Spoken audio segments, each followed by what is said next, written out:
दूसरा बड़ी दीदी का भी दिन है क्या आज? मनमोहनी दीदी जी का।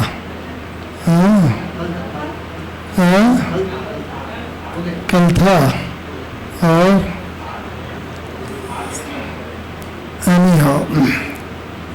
देखो, हमारी बड़ी बड़ी दादियाँ होती हैं, दीदियाँ होती हैं, कई बार साधारण रूप से भी वो बहुत अच्छी बात कह जाते हैं। तो एक बार बड़ी दीदी ने, मनमोहनी दीदी जी ने हमसे पूछा कि मोहन भाई, आप मधुबन में सर्दियों में आते हो? मैंने कहा दादी, कभी भी आना होता है, सर्दियों में भी आते हैं। तो दीदी ने कहा कि अच्छा, सर्दियों में आते हो, ठंडे के दिनों में तो किस पानी से स्नान करते हो? गर्म पानी से या ठंडे पानी से? सर्दी के दिनों में किस पानी से स्नान करेंगे? गर्म से। तो हमने भी बताया, दीदी गर्म पानी से स्नान करते हैं। फिर दीदी ने पूछा कि गर्म में ठंडा मिलाते हो या ठंडे में गर्म मिलाते हो? कोई प्रश्न नहीं है, लेकिन इसका भी कितना राज बताया। तो हमने भी साधारण रीति से कहा कि दीदी, गर्म में ठंडा मिलाओ या ठंडे में गर्म मिलाओ, पर्पस तो यही है कि वो स्नान करने लायक हो जाए, न बहुत गर्म रहे न बहुत ठंडा रहे। तो दीदी ने कहा कि नहीं, ठंडे में गर्म और गर्म में ठंडे मिलाने में अंतर होता है। क्या अंतर होता है? दीदी ने कहा कि ठंडे में अगर गर्म मिलाते हैं तो क्या होता है, उसकी ठंडक जो है कम हो जाती है और तासीर जो है वो हेल्दी होती है। तासीर समझते हैं ना? तो तासीर स्वस्थ होती है, इसलिए ठंडे में गर्म मिला के नहाना होता है। और अगर गर्म में ठंडा मिलाएंगे तो उसकी तासीर जो होगी ना, वो स्वास्थ्य के लिए उतनी लाभदायक नहीं होगी। और इसीलिए ऐसा करना होता है कि पानी में ना, गर्म पानी में ठंडा मिलाएं या ठंडे में गर्म मिलाएं, ये प्रश्न भी इसीलिए ही पैदा होता है। तो भाव ये है इस बात का कि जब भी बाबा के घर में हम जाते हैं, हम लोग तो तब से बाबा के घर में जाते हैं।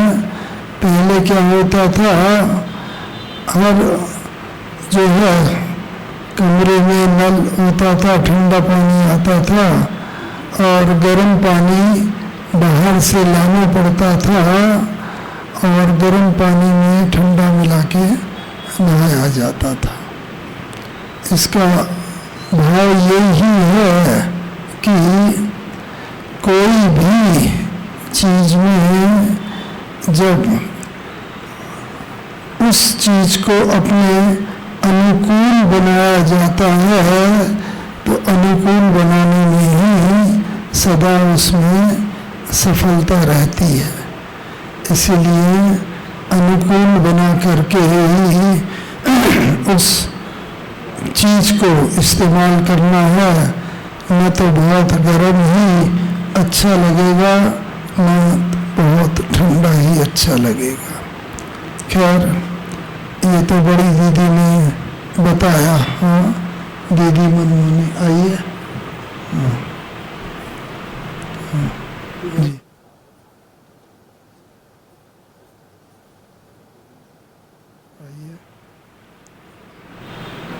जी ये नहीं बस बोलिए आप। हाँ आप आइए, तो इसीलिए गैस आइए।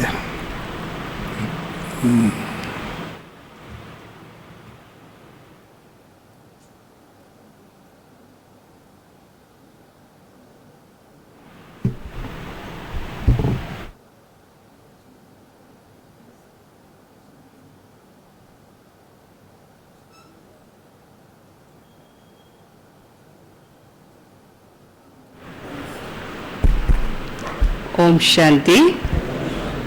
आज का हमारा छोटा सा अभी आधे घंटे का प्रोग्राम है। चूँकि हमारे बीच में साइंटिस्ट इंजीनियर विंग का कैंपेन आया हुआ है और उस कैंपेन के और इंजीनियर विंग के हमारे आदरणीय चेयरपर्सन मोहन सिंगल भाई जी हैं, तो उनके आतिथ्य में आज हमने ये प्रोग्राम रखा है। तो अभी हम उस प्रोग्राम को शुरू करेंगे।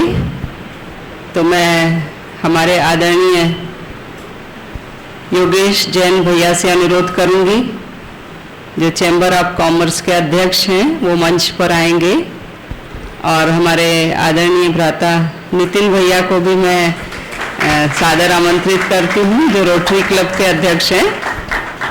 तो आज का कार्यक्रम देते देते और उसके बाद हम लोगों ने मकान ढूंढा, मकान भी मिल गया।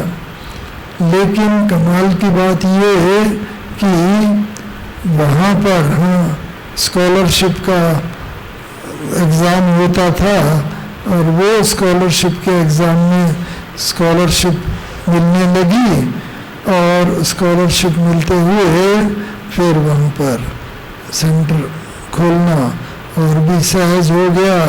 बाबा ने वहाँ सिंदरी पास में जगह थी, धनबाद के पास सिंदरी फर्टिलाइज़र, तो वहाँ एक युगल थे, वो ज्ञान में चलते थे। तो उनके सहयोग से धनबाद में बड़ा सहज ही जल्दी ही सेंटर भी खुल गया। और जब सेंटर खुल गया, वहाँ पर हम रहते तो हॉस्टल में थे, लेकिन हॉस्टल में रहते हुए बाबा ने हमने बाबा से पूछा, मैंने बताया था कि नहीं कि बाबा दिन बाद पढ़ने जा तो रहे हैं, लेकिन वहाँ पर तो हॉस्टल में खाना खाना पड़ेगा। इंजीनियरिंग कॉलेज में पढ़ाई पढ़नी है तो हॉस्टल में खाना खाना। तो बाबा देखो कितना दूरंदेशी था।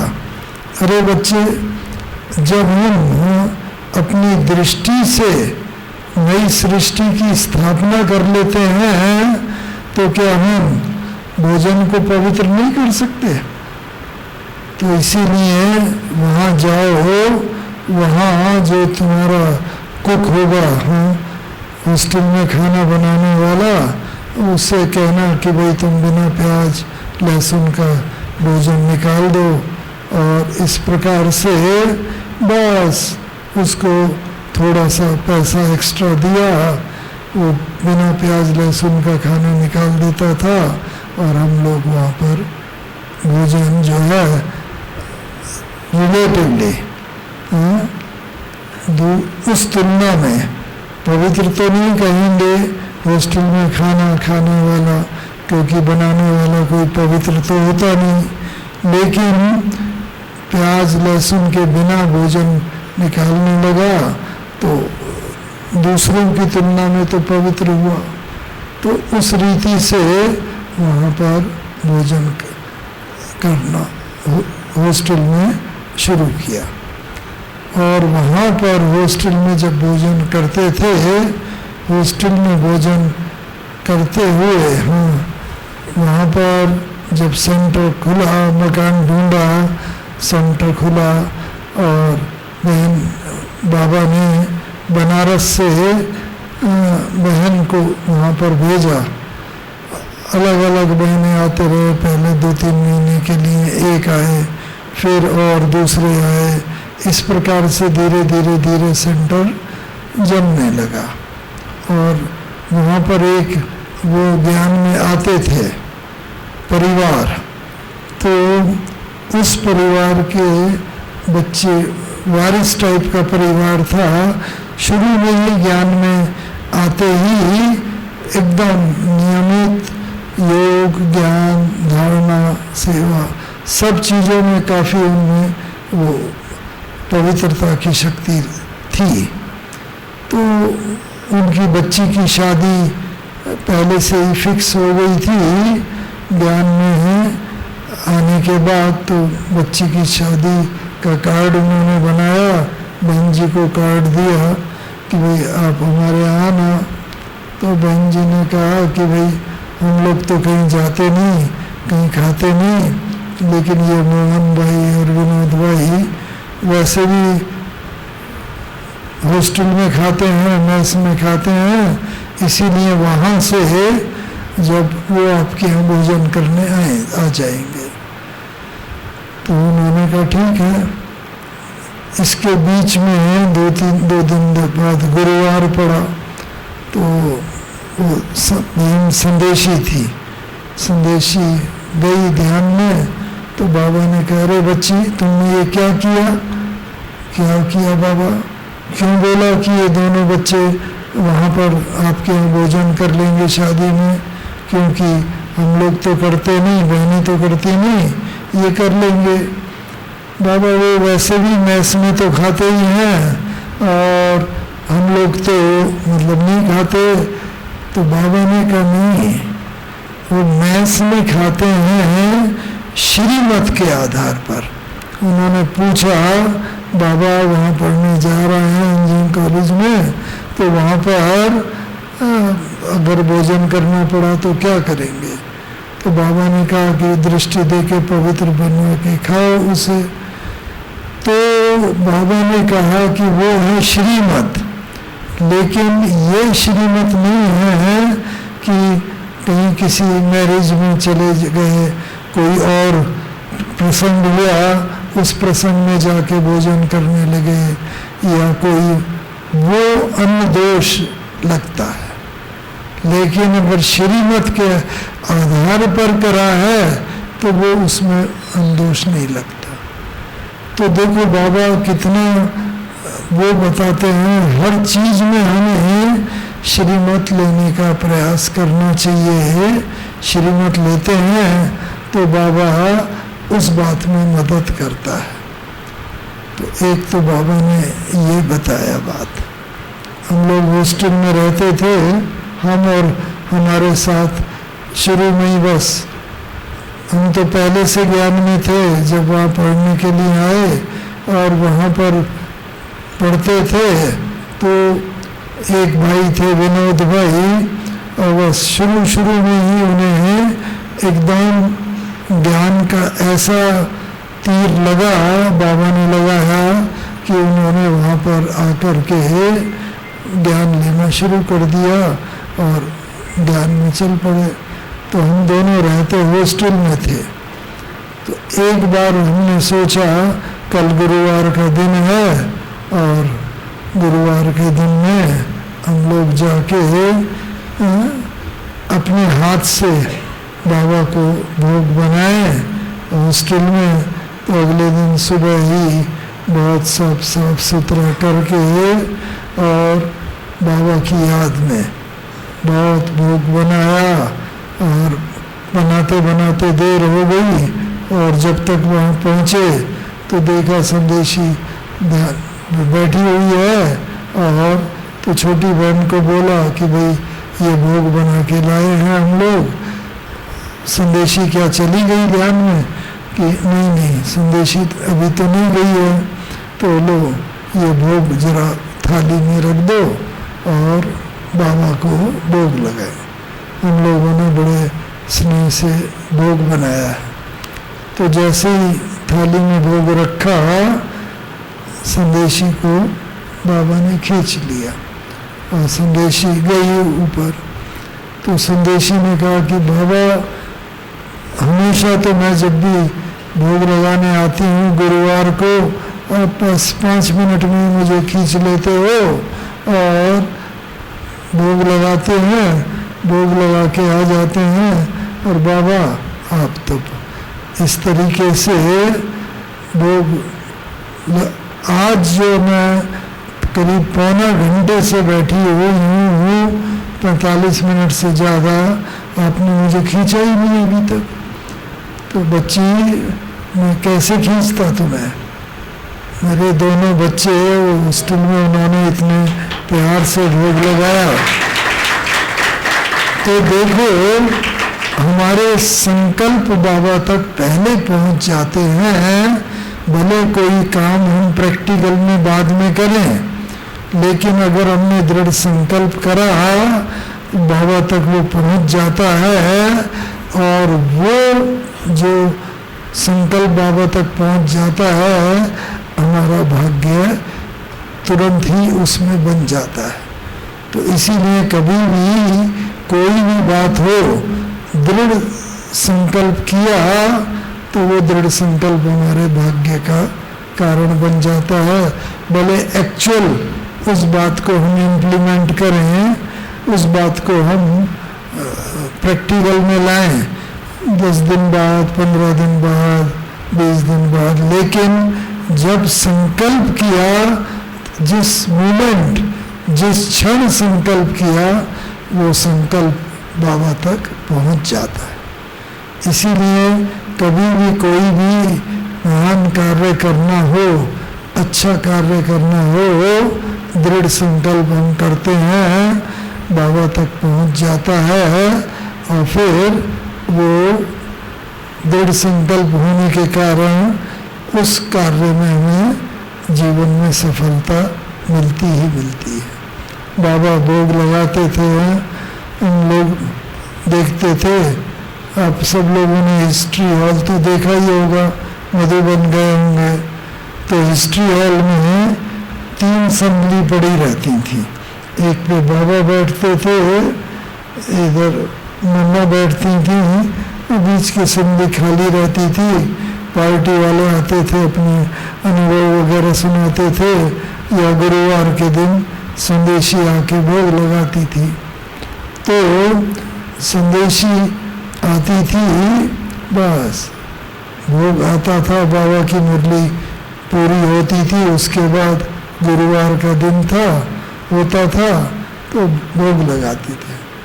तो संदेशी आई, बैठी, बाबा ने दृष्टि दी, और फिर संदेशी ध्यान में चली जाती थी और भोग लगाती थी संदेशी। उसके बाद क्या होता था, भोग लगाने के बाद, हाँ, भोग लगा के संदेशी आती थी, तो फिर बाबा, हाँ, भोग की थाली, कपड़ा हटाया, और जो भोग बनते हैं वो डिब्बे में होता, हलवा या जो भी बनाया हुआ भोग, तो वो बनाया हुआ भोग बाबा हाथ में थोड़ा रखते थे, और हाथ में लिखा, हाँ बच्ची, आओ बच्ची, आओ आओ बच्ची। तो उन सब लोग देखते थे बाबा किस बच्ची को बुला रहा है। तो ऐसे बाबा करते थे, तो पीछे से एक छोटी सी बुलबुल चिड़िया को करते करते आती थी, बाबा के टेबल पर आई, टेबल से हाथ पर बैठी, और हाथ पे बाबा, फिर वो सबसे पहले बाबा उसे भोग खिलाता था अपने हाथ से। वसुधैव कुटुंबकम, वसुधैव कुटुंबकम की भावना अज्ञान काल से ही बाबा में बहुत भरी हुई थी। पूरी वसुधा ही हमारा परिवार है। चलो ये तो चिड़िया है, छोटी सी है, बहुत कोई नुकसानकारक नहीं है। कभी कभी ऐसा भी होता था, एक बार जहाँ वर्तमान समय डिस्पेंसरी है, उधर भाई लोग खड़े थे, एक बहुत बड़ा सांप निकला था। सांप आया तो एक भाई ने डंडा लेके सांप को उसके ऊपर रखा हुआ था, सांप के मुंह फन के ऊपर। बाबा उधर किचन का चक्कर लगा के आते थे, क्लास के बाद बाबा किचन की तरफ जाते थे, देखते थे क्या नाश्ता वगैरह बना है, और दृष्टि दे के आते थे बाबा, और बाबा ने कहा, अरे बच्चे यहाँ क्यों भीड़ लगा रखी है? तो बाबा आप इधर नहीं आओ, ये सांप है, बहुत तेजी से फुफकार रहा है, इसके ऊपर ये रखा हुआ है डंडा, बांस रखा है, रोका हुआ है इसे, आप यहाँ पास में नहीं आओ। नहीं नहीं नहीं बच्चे, बच्चे को मारना, बाबा का हर एक चिड़िया हो, सांप हो, कोई पशु पक्षी हो, हर एक के लिए बच्चा बच्चा बच्चा बच्ची यही शब्द निकलता था। भगवान के तो सभी बच्चे हैं, तो वो करके अरे बच्चे को मारना नहीं, उसे मारो नहीं। बाबा सामने आए, बस देखने लगे, बड़ी तेजी से सांप फुफकार रहा था। बाबा सामने आके खड़े हो गए, देखने लगे उसे, बस सांप को देखा, जरा सी देर में, कुछ मिनटों में ही, कुछ सेकंडों में ही सांप एकदम शांत हो गया। बाबा की दृष्टि जैसे ली उसने और शांत। और फिर बाबा ने कहा कि बच्चे जाओ मटका लेके आओ। एक भाई को बोला मटका लेके आया, एक दूसरे भाई को बोला इसको पूंछ से पकड़ो, मटके में डालो, कपड़ा बांधो और जंगल में छोड़ के आ जाओ। आज भी जैसे बाबा ने बोला ना, किसी को ना दुख देना है, मनुष्य की बात नहीं, कोई भी पशु पक्षी जीव जंतु ना दुख देना है ना दुख लेना है। सर्व आत्माओं को हो, पशु पक्षी किसी की भी आत्मा हो, उसे सुख देना है और सुख देखते ही वो करना है।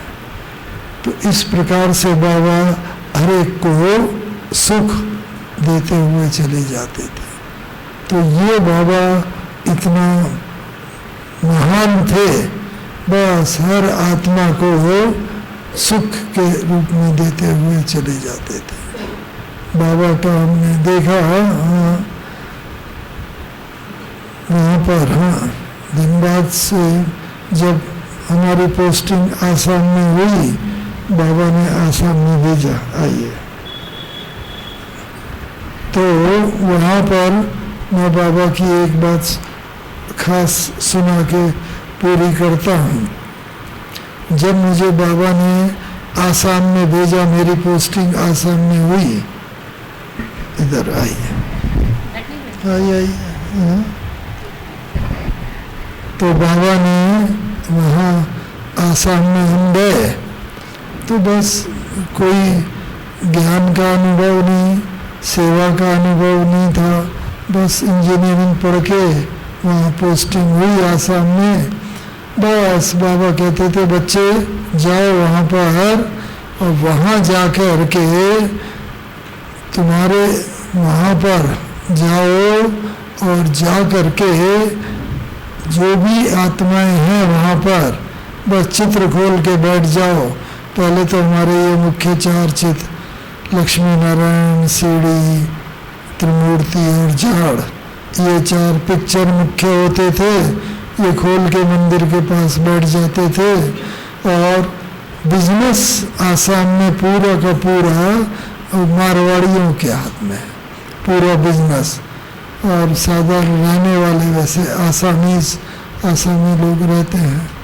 तो वहाँ पर एक दो बात विशेष बताना चाहते हैं कि ज्ञान सुनाते थे, थोड़ा सा भी ज्ञान सुनाया, और जो मारवाड़ी माताएं आती थीं, वो माताएं या उनके बच्चियां छोटी 8-9 साल की या पोती, और ध्यान में चले जाते थे, साक्षात्कार में। जो शुरू में पार्ट पर चला है वो ही पार्ट वहाँ पर चला, क्योंकि बाबा कहता है ना, जब समझाने वाला इतना होशियार ना हो और समझने वाले ज़्यादा भावनावान हो, मारवाड़ी लोग तो बहुत बहुत भावनावान होते हैं, तो आते थे, बस आते ही बाबा को याद करके तुरंत ही ध्यान में चले जाते थे।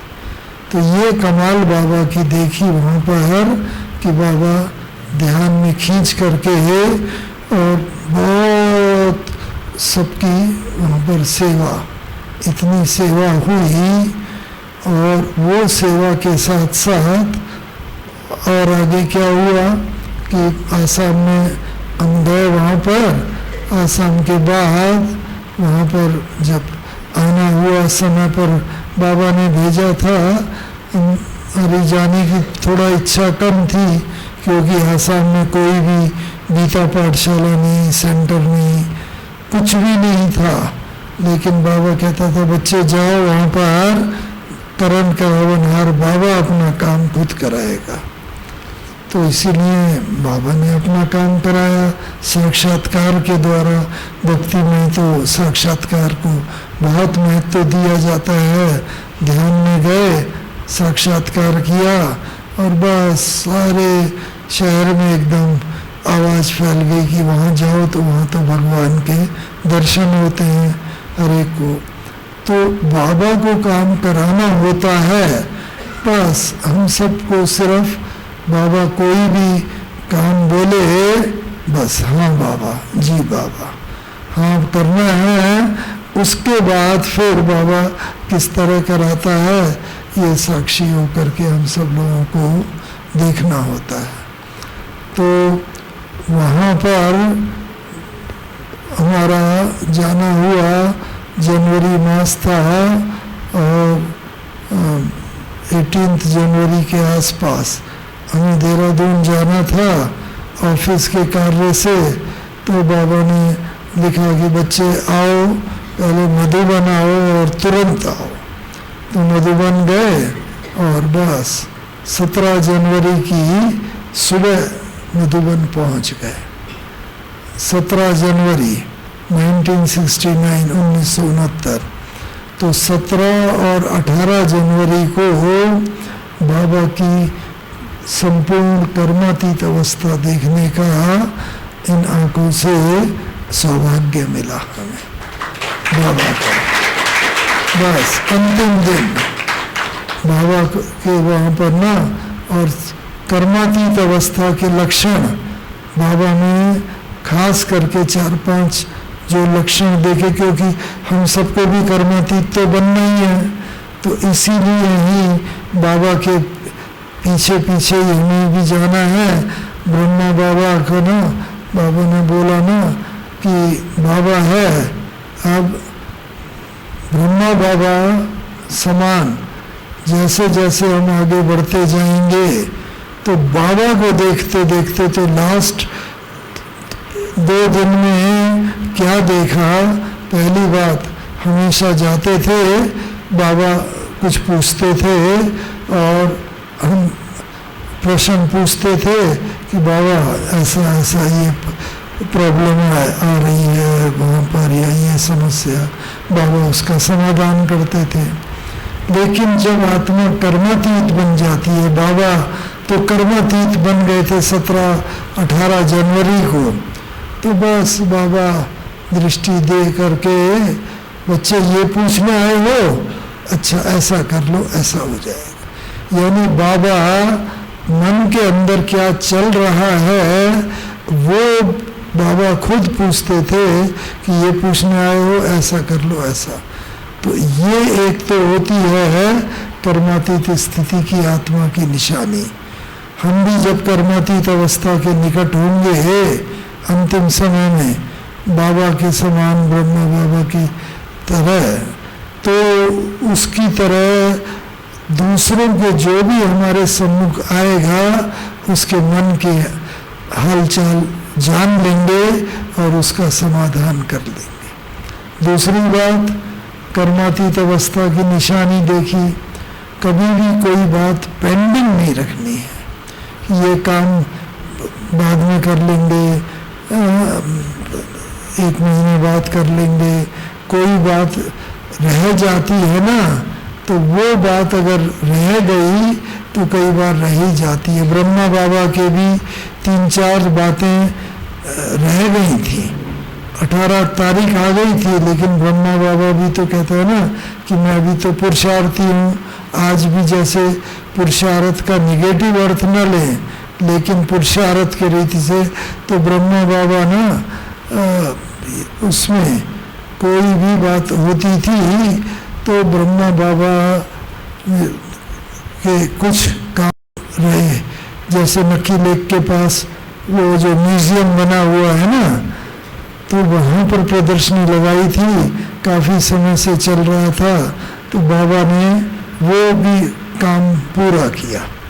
दूसरा काम, 4 काम बाबा के अधूरे रह गए थे, तीसरा बाबा को पत्रों के उत्तर लिखने बाकी थे। हमेशा दिन मुकर्रर होता था जिस दिन बाबा पत्रों के जवाब देता था, ईशु दादी लिखते थे और वो उस रीति से ईशु दादी से सारे पत्रों के जवाब लिखवाए। और चौथी बात कि बाबा ने ना अंतिम दिन, चूँकि 18 जनवरी की सुबह है, बाबा ने मुरली नहीं चलाई थी, तो उस दिन बाबा ने कहा आज बाबा रात को जल्दी क्लास कराएगा, रोज क्लास 8:45-9 बजे होती है, आज बाबा 7:30-8 बजे सब लोग भोजन करके आए। ये स्पेसिफिक इंस्ट्रक्शन थी कि भोजन करके सब बच्चे आए, तो भोजन करके सब आ गए और बाबा ने फिर मुरली चलाई। तो इस तरीके से अंतिम दिन जो बाबा ने देखा कि जो कर्म भोग, हाँ, शरीर में, हाँ, कोई भी अगर कष्ट होता है तो शरीर में, तो वो उसके योग बल जो है शरीर के कर्म भोग के ऊपर अंतिम दिन तक विजय प्राप्त कर ले। ये चौथी बात देखी तो बाबा ने मुरली चलाई, हम भी सम्मुख मुरली में बैठे हुए थे, 18 जनवरी को पहुंच गए और हमारा सौभाग्य है कि बाबा के सम्मुख मुरली सुन रहे थे। बस मुरली सुनते सुनते ही बाबा, बस हमारे मन में हुआ कि बाबा कुछ बोले और हमारी उन्नति के लिए। तो बाबा ने एकदम बस मुरली में महावाक्य उच्चार दिए, देखो ये बच्चा मोहन है, ये बहुत मीठा बच्चा है, कभी किसी की निंदा नहीं करेंगे और अंत समय तक संपूर्ण बन जाएंगे। ये बाबा का वरदान दी गई। तो भगवान का वरदान मिल जाए, इससे बड़ी और कौन सी बात हो सकती है। तो ये सब बात करके फिर बाबा, अच्छा बाबा बच्चों से छुट्टी लेता है, विदा लेता है, और बाबा वहाँ से सबसे विदा ले करके गए और अपने कमरे की तरफ बड़ी दीदी नहीं बल्कि प्रकाशमणि दादी जी उनके पीछे पीछे गए साथ में, और वहाँ जा कर के देखा हमने, हम ऊपर ही टहल रहे थे हिस्ट्री हॉल में, तो बाबा ने कहा था एक दिन पहले ही, जब यहाँ पर आते हो तो बेहद का कमरा है, हिस्ट्री हॉल ही बहुत बड़ा समझा जाता था तब, कि यहाँ पर टहलो और बाबा को याद करो बेहद में। तो मैं टहल रहा था, हमने देखा कि जमुना प्रसाद भाई, एक भाई हैं वहाँ बहुत पुराने, जमुना प्रसाद भाई, वो साइकिल पर बड़ी तेजी से निकले। तो हमने ऊपर से पूछा, रे आप इतनी रात को कहाँ जा रहे हो? तो उन्होंने कहा कि दादी ने मुझे भेजा है, दादी ने कहा डॉक्टर को बुला के लाओ, बाबा की तबीयत ठीक नहीं लगती है, हार्ट में बाबा के बहुत पेन हो रहा है। तो बस वो उधर गए, मैं भी नीचे उतर करके एकदम आया है, और बाबा का कमरा अभी जितना बड़ा देखते हैं ऐसा नहीं था, और जहाँ तक पलंग पड़ा हुआ है बाबा का, बस छोटा सा ही 8x10 का कमरा था, और पीछे से ही दरवाज़ा होता था, सामने की तरफ तो ये बाद में एक्सटेंड किया गया जिससे सब लोग सामने आकर के बाबा के मुलाकात कर सके। तो बस वहाँ मैंने देखा जाके कि बस बाबा का एक हाथ जैसे ना हार्ट के ऊपर है ऐसा, और दादी एकदम बाबा पलंग पर बैठे हैं, दादी एकदम बाबा के सामने खड़े हैं, और बाबा का हाथ दादी के हाथ में है, बाबा के नैन से बाबा ने अपनी सारी शक्तियाँ जैसे दादी जी को दी। हमें बस इतना ही पीछे से देखने का मौका मिला, और इसके बाद हम तो लौट के आ गए।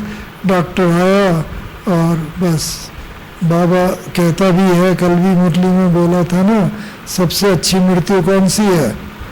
हार्ट की। तो ये जो है बाबा को पेन हो रहा था, लेकिन अंतिम दिन की मुरली आप सुनो तो बाबा को न एक बार भी खांसी आई, न कफ साफ करने की ज़रूरत पड़ी, कुछ भी नहीं। यानी कि कर्म भोग के ऊपर योग बल ने जैसे संपूर्ण रीति से विजय प्राप्त कर ली। तो यही कर्मातीत अवस्था का लक्षण एक मुख्य है और है।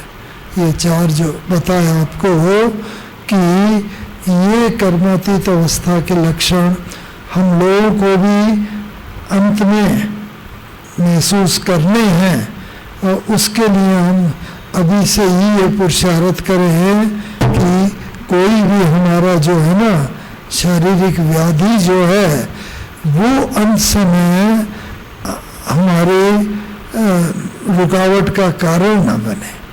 आत्मा शरीर से निकले, लेकिन आत्मा निकलने से पहले ही जैसे शरीर के अंदर जो भी व्याधि है, कमर का दर्द है, घुटने का दर्द है, कोई ना कोई, क्योंकि ये हमारा लास्ट पेपर है।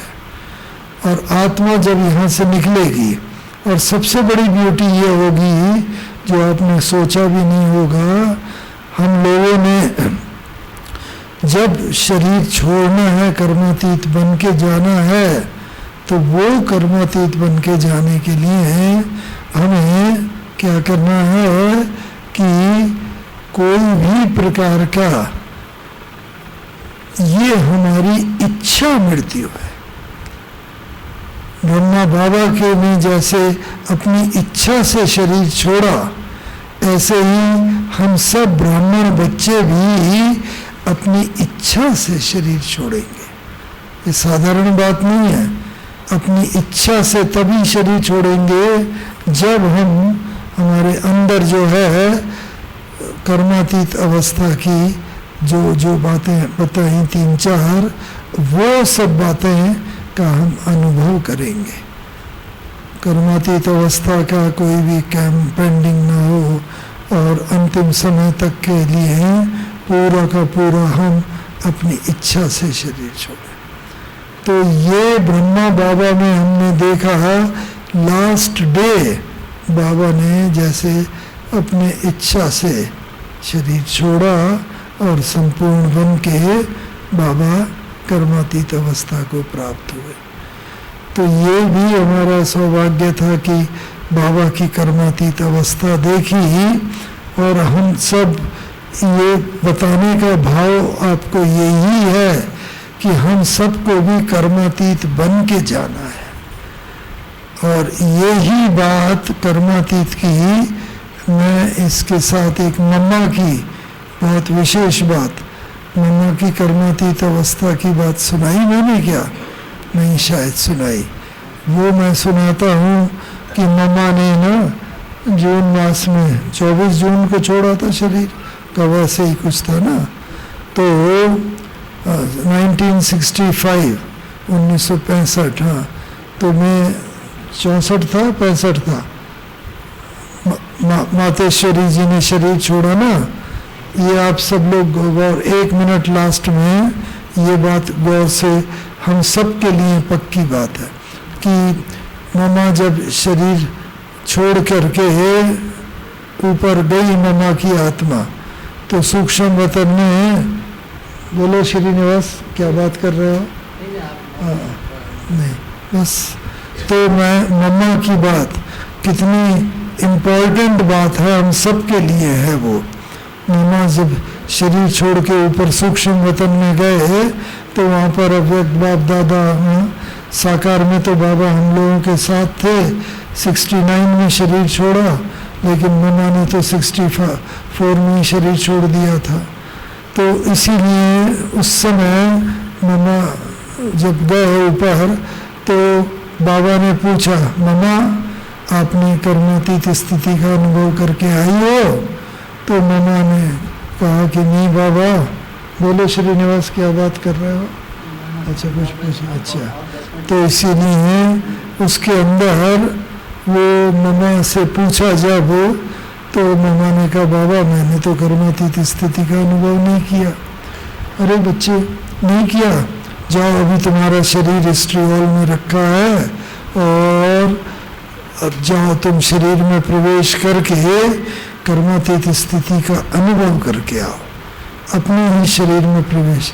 मामा को नीचे भेजा, मामा नीचे आई, काफ़ी देर तक नीचे रही और उसके बाद मामा ऊपर फिर गए। जब ऊपर तो मामा को मैं वहाँ पर जाके बाबा ने पूछा, मामा कर्मातीत स्थिति का अनुभव करके आए? तो मामा ने कहा नहीं बाबा मैं तो नहीं कर पाई। क्यों बच्ची? उसी के लिए तो तुम्हें भेजा था, कर्मातीत स्थिति का अनुभव करके आओ। तो बाबा मैं नीचे गई, मैंने शरीर में प्रवेश करने की बहुत कोशिश करी, लेकिन मैं शरीर में प्रवेश ही नहीं कर पाई। क्यों? क्योंकि शरीर तो ठंडा पड़ गया था, शरीर में कोई चुरपुर नहीं हुई, हलचल नहीं हुई।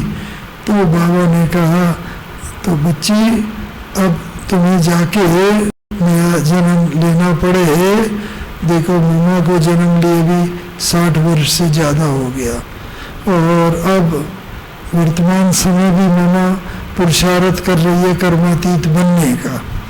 तो सबके लिए मामा को बोला, हर बच्चे को बोलना कि कभी भी कोई अपने पुरुषार्थ से तंग ना है। वो धन की कमी है या पुरुषार्थ में मन चंचल हो रहा है, कोई भी बात में नहीं।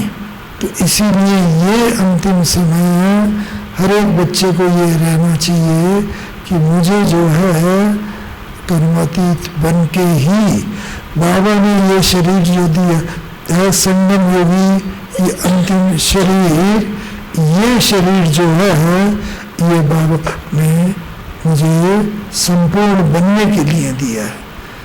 अच्छे से अच्छा शरीर ये हो सकता था संगम योगी। इसीलिए कभी भी ये पुरुषार्थ में ये ना आए मेरे पे धन होता ज़्यादा तो मैं सेंटर खोल देता, अगर मैं कुमारी होती, मेरी विवाह नहीं हुआ होता, मैं भी समर्पित होके सेवा में लग जाती, आदि आदि।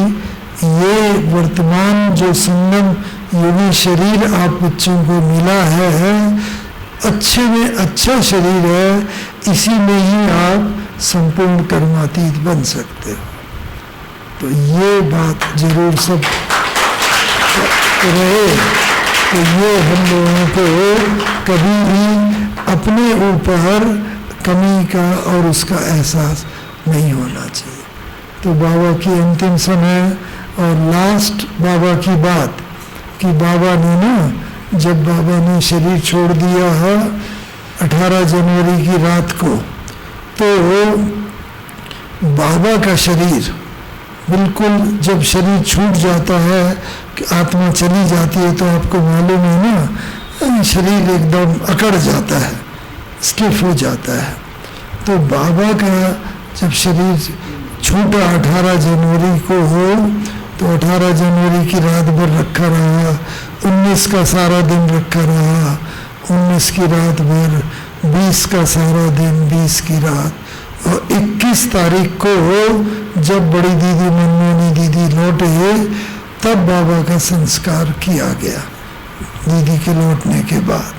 तो इस कारण से वहाँ पर ये जो बाबा का शरीर बिल्कुल वैसा ही चमकता रहा, एकदम सफेद कोरा रंग था और स्टिफ तो हुआ था थोड़ा शरीर, लेकिन पूरी रीति से स्टिफ नहीं, क्योंकि बाबा को जब हम लोगों ने स्नान कराया, कपड़े आदि पहनाए, तो बिल्कुल बाबा का काफी हद तक बाबा के शरीर में ये प्रतीक है इस बात का कि बाबा ने इन 5 तत्वों के बने हुए शरीर पर भी विजय प्राप्त कर ली थी। तो ये हम सब लोगों को भी ये करना है कि जब अंतिम समय है, हम आत्माएं भी शरीर छोड़ें, तो बस बाबा अब मैं आपके पास आई की आई, और अपनी इच्छा से हम शरीर छोड़ के जाएं, और ये असंभव नहीं है, मुश्किल नहीं है, वो ही होगा। हम अपनी इच्छा से ही शरीर छोड़ेंगे। क्यों? क्योंकि ब्रह्मा बाबा के साथ साथ उनके पीछे पीछे बाबा जो है ना, ब्रह्मा बाबा जो बोला कि बाबा क्या बोलते हैं कि बाबा समान बाबा के हैं, तो बाप समान बन के हमें बाबा के पीछे पीछे तो जाना ही है। तो इसीलिए ये समझना, हम ब्रह्मचारी तो हो गए, पवित्र तो बन गए, अब हम सबको ब्रह्मचारी होना है, ब्रह्मा बाबा के कदम पर कदम रखते हुए पीछे आगे चलना है। और इस तरीके से ये अंतिम दिन के जो मैंने 2 दिन का आपको समाचार सुनाया, 17-18 जनवरी का, तो हम सबको भी कर्मातीत बन के जाना है। और बाबा से ही, बाबा बस अब मैं आपके पास आई, आत्मा आई की आई, बस इच्छा से ही हम सब लोगों को चाहिए। ओम शांति। काफ़ी समय हो गया, आपको देर हुआ। तुम्हें श्रीनिवास शांति रखनी दीदी, बिल्कुल शांत। आइए बहन जी, सॉरी।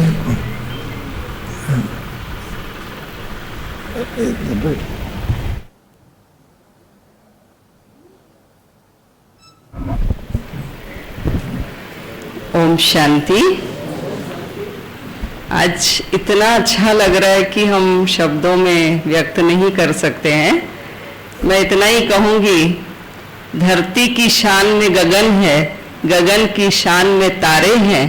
धन्यवाद किन शब्दों में करें, आप तो अपने हमारे हैं, आप तो अपने